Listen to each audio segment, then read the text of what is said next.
So nakakuha tayo ng pasahero papuntang Angono. May extension lang sa may MNL Quezon extension. Dito na tayo dadaan sa Ortigas extension via Felix Ave. Pasok tayo dito sa may Magsaysay. Tayo ng Antipolo. Andito na tayo sa may Monaco. 8.8 kilometers away sa drop off location ni ma'am. Dito na tayo. Drop off natin si ma'am. Kunuha lang ng bayad.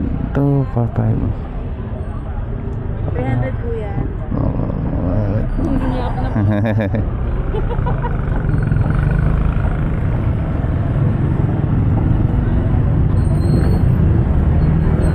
50 na lang po. 50. Thank you po.